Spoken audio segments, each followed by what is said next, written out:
வணக்கம் Kaverians, welcome back to Kaveri news. US and Iran ரெண்டு பேரும் இன்றைக்கி பேச்சுவார்த்தை தொடங்கிட்டாங்க அப்படின்னு சொல்லலாம். இந்த வார் யாருக்காவது வெற்றி கொடுக்குமா அப்படிங்கிறது தான் இன்றைக்கி பேச போகிறேன். இந்த போர் ஒரு பெரிய ஒரு கிரைசிஸ் சிச்சுவேஷனை க்ரியேட் ஆகிடுது. அஃப்கோர்ஸ் இது எல்லாமே நமக்கு தெரியும். ஆனால் ஒவ்வொரு கிரைசிஸும் ஒரு நல்ல ஒரு சந்தர்ப்பம் அப்படின்னு கூட சொல்லலாம். அந்த சந்தர்ப்பத்தை எப்படி நம்ம பயன்படுத்த போகிறோங்கிறது ரொம்ப முக்கியமானது. இதை பற்றியும் என்னுடைய கண்ணோட்டத்தில் அலசி ஆராய போகிறேன் இந்த வீடியோவில். சரி, இப்போ அமெரிக்கா எடுத்துக்கோங்க, ஆர் இஸ்ரேல் எடுத்துக்கோங்க. இந்த ரெண்டு கண்ட்ரியும் எந்த நோக்கத்தோடு இந்த போரை ஆரம்பித்தாங்க அப்படின்னு பார்த்தா,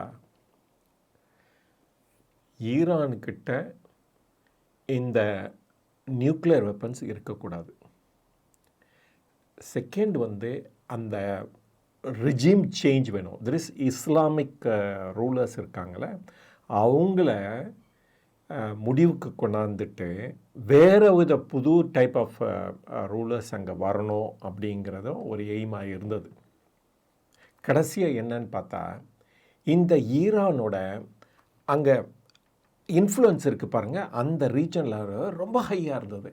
அதெல்லாம் முடிவுக்கு கொண்டாடணும் அப்படின்ட்டு இதுதான் எய்ம். இதை தான் அவங்க விக்ட்ரி, இதுதான் அவங்களோட வெற்றி அப்படின்னு கூட அவங்க சொல்லிகிட்டு இருந்தாங்க. சரி, இதே சைடு ஈரானை எடுக்கலாம். ஈரான் எடுத்தோம்னா அவங்கள பொறுத்த வரைக்கும் வெற்றினா என்ன அப்படின்னு பார்த்தோம் அப்படின்னா,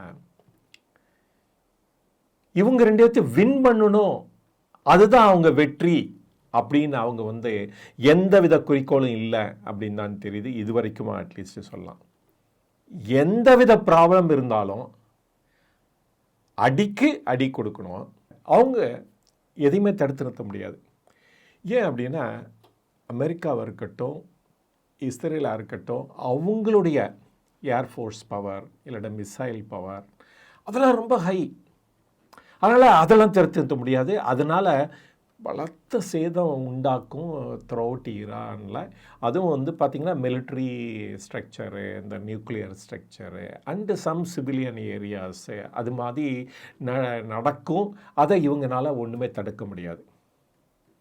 ஆனால் இவங்களுடைய எய்ம் என்னன்னு பார்த்தா, தெர் இஸ் ஈரானோட எய்ம் என்னன்னு பார்த்தா,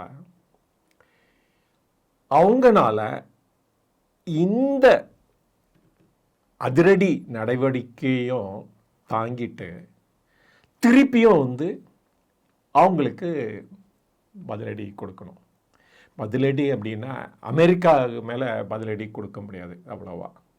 ஏன்னா அது ஈரான்லேருந்து ரொம்ப தூரத்தில் இருக்குது அப்படின்னு சொல்லலாம். ஆனால் அவங்களுடைய இன்னும் நண்பர்கள் இருக்காங்க, இஸ்ரேல் இருக்காங்க. அங்கே எவ்வளோக்கு எவ்வளோ தாக்க முடியுமோ அவ்வளோக்கு எவ்வளோ தாக்குறது, அதுதான் அவங்களுடைய எய்ம். அதனால் ஈரானோட எய்மும் இந்த இஸ்ரேல் அமெரிக்கன் எய்மும் கம்ப்ளீட்லி மாறுபட்டு தான் இருக்குது அப்படின்னு சொல்லலாம். சரி, அப்படி இருக்கிறப்ப இப்போ அமெரிக்காவாக இருக்கட்டும் இல்லாட்டி இஸ்ரேலாக இருக்கட்டும், அவங்க எதுக்காக இந்த போரை ஆரம்பித்தாங்களோ அதை அவங்களால ரியலைஸ் பண்ண முடிஞ்சிச்சா அப்படின்னு பார்த்தோம் அப்படின்னா திட்டவட்டமாக சொல்லிடலாம் இல்லை என்று. சரி, ஒவ்வொரு அப்ஜெக்டிவாக பார்க்கலாம். ஒவ்வொரு ரீசன் சொன்னாங்க பாருங்களேன். ஃபஸ்ட்டு நியூக்ளியர் எய்ம் ஆஃப் ஈரானை அது முடிவுக்கு கொண்டாடணும் அப்படின்னு முடிஞ்சிச்சா, இது வரைக்கும் அதை பற்றி ஒன்றுமே தெரியல. ரெண்டாவது காரணம், தெர் இஸ் அங்கே இருக்க இஸ்லாமிக் ரூலர்ஸை நீக்கிட்டு ஒரு சிவிலியன் அட்மினிஸ்ட்ரேஷன் கொண்டாடணும்னு நினச்சாங்க. அது முடிஞ்சிச்சான்னு பார்த்தா இல்லை, லீடர்ஷிப், டாப் லீடர்ஷிப் மட்டும் கில் பண்ணிட்டாங்க. அண்டு வேறு எந்த வித மாற்றமும் இவங்களால செயல்படுத்த முடியல. சரி, மூணாவது எய்ம், இப்போ இது ஹமாஸு, இந்த இசபுல்லா இந்த மாதிரி பீப்புளுக்கெல்லாம் சப்போர்ட் பண்ணுறாங்கல்ல, அதெல்லாம் இவங்களால நிறுத்த முடிஞ்சிச்சா அப்படின்னு பார்த்தா இசபுல்லா இன்னும் சண்டை போட்டுட்டு தான் இருக்காங்க இஸ்ரேலோட. தோ இப்போ வந்து அந்த சீஸ்ஃபயர்னால கொஞ்சம் முடிவுக்கு வந்தாலும், பட் ஈரானோட இன்ஃப்ளூயன்ஸ் வந்து அங்கே இருக்க தான் செய்யுது. அது ஒன்றும் முடிவுக்கு வரல அப்படின்னு சொல்லலாம். அதனால் இஸ்ரேல் அண்டு அமெரிக்காவோட எய்ம் என்ன இருந்ததோ இந்த போர் ஆரம்பிக்கும் போது அதுதான் இன்னும் வந்து தொடர்ந்துட்டு இருக்கு அப்படின்னு சொல்லலாம். சரி, இஸ்ரேல் அவங்க வெற்றி பெறணும்னு இதை போரை வந்து ஆரம்பிக்கல அப்படின்னு சொல்லலாம். ஆனால் as far as possible இந்த அடியெல்லாம் வாங்கிட்டு திருப்பியும் பதிலடி கொடுக்கணும்னு நினச்சாங்க. அதில் வந்து அவங்க வெற்றி பெற்றார்களா என்று பார்த்தா நிறைய வெற்றி பெற்றார்கள்னு சொல்லலாம். இப்போ வந்து இந்த வாரம் ஈரான் என்ன எய்ம் பண்ணுவாங்க அப்படின்னு பார்த்தா, எவ்வளோக்கு எவ்வளோ இது தொடர்ச்சியாக நடந்துக்கிட்டே இருக்கோ அவ்வளோக்கு எவ்வளோ வந்து அவங்களுக்கு நல்லது. ஏன் அப்படின்னா, இந்த வாரம் தொடர்ந்து நடந்துக்கிட்டே இருந்தால் அமெரிக்காவோ இஸ்ரேலோ அதை தொடர முடியாது. ஏன்னா ஏற்கனவே இன்னைக்கு வரைக்குமே நியர்லி 50% அவங்கக்கிட்ட இருக்க மிசைல்ஸு எல்லாத்தையுமே தீர்த்துட்டாங்க. இன்னமேல வந்து அதுக்கு மேலே போய் இவங்க வந்து ஈரானை தாக்குவாங்களா அப்படின்னு பார்த்தா முடியாது அப்படின்னு தான் சொல்லுவோம். அதனால் அமெரிக்கா வந்து ரொம்ப இன்ட்ரெஸ்டடாக இருப்பாங்க பீஸுக்கு, இல்லாட்ட பேச்சுவார்த்தைக்கு அப்படின்னு கண்டிப்பாக சொல்லிடலாம். அதுதான் இப்போ நடந்துகிட்ருக்கு. அதனால் ஈரான் வந்து வேண்டாம் வேண்டான்னு சொன்னால் கூட அமெரிக்கா வந்து ஈரானோட ஃப்ரெண்ட்ஸு அவங்கள ஃபோர்ஸ் பண்ணி இந்த மீட்டிங்க்கு ஆர்கனைஸ் பண்ணிகிட்ருக்காங்க அப்படின்னு தான் சொல்லணும். அதனால் ஒருத்தரோடைய எய்ம் என்னன்னு பார்த்தா இதை முடிவுக்கு கொண்டாடணும், இந்த போர் வந்து முடிவுக்கு வரணும் அப்படின்ட்டு. ஆனால் இன்னொருத்தர் ஈரான் வந்து இதுக்கு எவ்வளோக்கு எவ்வளோ நம்மளால் தாக்கு பிடிச்சி நிற்க முடியுதோ, எவ்வளோக்கு எவ்வளோ இதை வந்து நம்ம வந்து தொடர்ச்சியாக எடுத்துகிட்டு போயிட்டே இருக்குமோ அதுதான் அவங்களோட வெற்றியாக கருதுறதுனால அவங்க வந்து இந்த போரை முடிவுக்கு கொண்டாட மாட்டாங்க அப்படின்னு சொல்லலாம். அப்படி செஞ்சால், அப்படி நடந்தால் இவங்களுடைய நியூக்ளியர் இருக்குது பாருங்கள், பாம்பு ப்ரொடியூஸ் பண்ணுங்கிற அந்த எய்மும் அதுவும் வந்து அச்சீவ் பண்ணுறதுக்கு சான்சஸ் இருக்குதுன்னு சொல்லலாம். அதே சமயத்தில் இந்த இஸ்லாமிக் ரெவல்யூஷனரிஸ் காட்ஸும் அவங்க தான் வந்து ஈரானை ரோல் பண்ணுவாங்க அப்படியும் கண்டிப்பாக சொல்லிடலாம். ஸோ யார் வந்து ஜாஸ்தி இந்த வாரில் அடிபட்டிருக்காங்களோ அவங்க தான் வந்து இந்த வார் தொடர்ந்து நடந்துக்கிட்டே இருந்தால் அவங்க தான் வெற்றி பெற போகிறாங்க அப்படின்னு கூட கன்க்ளூட் பண்ணிடலாம். ஆனால் அந்த வெற்றி வந்து சாதாரண வெற்றி கிடையாது. பெரிய சேதத்தின் நடுவில் தான் அவங்க வெற்றி பெறாங்க. பட் இருந்தாலும் இன்னைக்கு இருக்க சிச்சுவேஷனில் பார்த்தா இதுதான் வந்து பாசிபிலிட்டி அப்படின்னு சொல்லலாம். அதனால் நவடேஸ் வந்து எப்படி நடக்குது உலகத்தில் இருக்கிற யுத்தம்லாம் அப்படின்னு பார்த்தோம் அப்படின்னா, இந்த சின்ன பிளேயர் தான் அல்டிமேட்டாக வந்து போரில் வெற்றி பெறாங்க. அவங்களால தான் தாக்கு பிடிக்கவும் முடியுது அப்படின்னு கூட சொல்லிடலாம். ஆனால் போர் என்றாலே வெற்றி தோல்வி யாருக்கு அப்படின்னு கரெக்டாக சொல்ல முடியலனா கூட, ஆனால் இது வந்து திருப்பியும் கண்டினியூ ஆச்சுன்னா தென் வந்து ஜாஸ்தி இதனால் பாதிக்கப்பட போகிறது யார் அப்படின்னா அமெரிக்காவும் இஸ்ரேலும் தான் அப்படின்னு சொல்லலாம். ஆனால் அமெரிக்காவுக்கும் இஸ்ரேலும் பார்த்தோம் அப்படின்னா அவங்களுடைய எய்ம் வந்து மாறுபட்டு தான் இருக்குது. ஒருத்தர் வந்து இதை முடிவுக்கு கொண்டாந்துடணும், அந்த போகிற முடிவுக்கு கொண்டாந்துடணும் அப்படின்னு நினைக்கிறார், திஸ் யூஎஸ்ஏ. ஆனால் இஸ்ரேல் அந்த மாதிரி இல்லை. இஸ்ரேலோட எய்மே என்டாலே டிஃப்ரெண்ட்டு. எடுத்துட்டோம், கடைசி வரைக்கும் போராடி பார்த்துருவோம். ஈவன் கிரவுண்ட் ஃபோர்ஸஸ் கூட அனுப்பிச்சு நம்ம என்ன பண்ண முடியுமோ அத்தனையும் பண்ணி இன்றைக்கி இருக்க ரிஜீமை மாற்றி வேற ஒரு சிவிலியன் கவர்மெண்ட்டை கொண்டாடணும் அப்படின்ற எய்மை அந்த இதில் அவங்களுக்கு எந்த வித மாற்றமும் இல்லை அப்படின்னு தான் சொல்லணும். ஆனால் இந்த மாதிரி டிஃப்ரெண்ட்டு வியூஸு, அந்த அம்பிஷன்ஸ், அந்த கோல்லாம் வச்சுக்கிட்டு ரெண்டு பேரும் சேர்ந்து செயல்படுறதுங்கிறது ரொம்ப கஷ்டமான நிகழ்ச்சி தான் சொல்லணும்.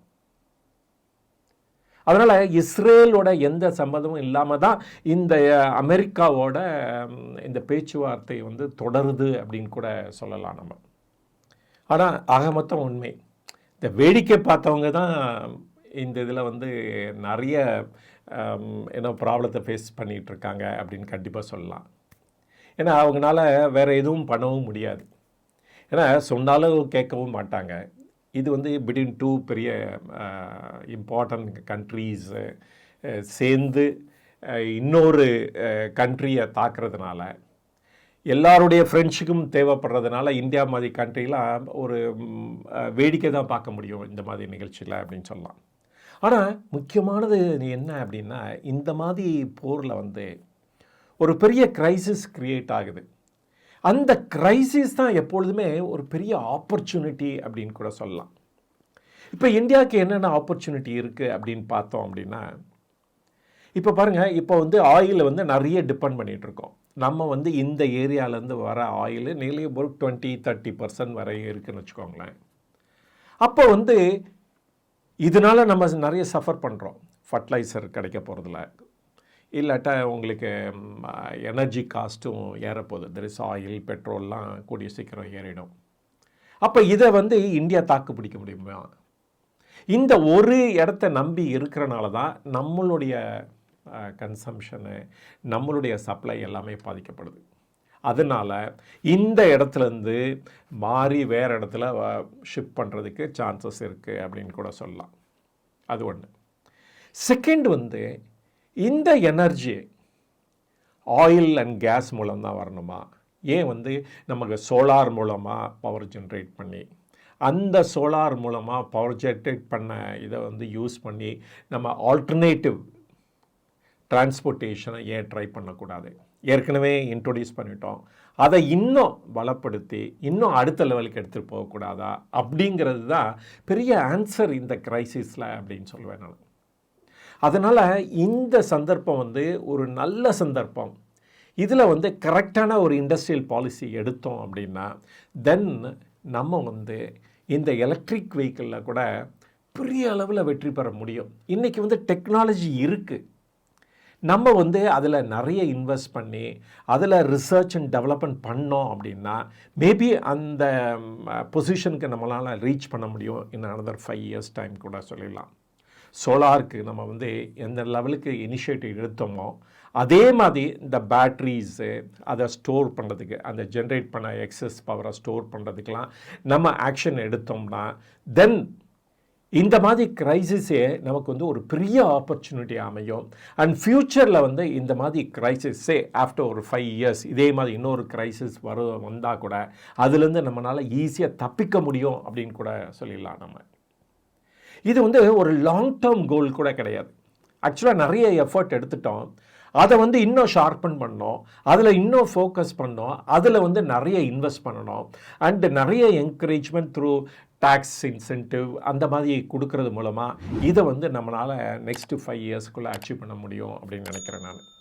அதனால் எவ்ரி கிரைசிஸ் வந்து ஒரு நல்ல ஆப்பர்ச்சுனிட்டி, ஒரு சந்தர்ப்பம். இதை நம்ம இன்னைக்கு வந்து மிஸ் பண்ணிடக்கூடாது அப்படின்னு தான் நினைக்கிறேன். செய்வாங்களா? பார்ப்போம். ஸோ இது வரைக்கும் இந்த வீடியோவை பொறுமையாக பார்த்ததுக்கு ரொம்ப நன்றி. மீண்டும் சந்திப்போம். வணக்கம்.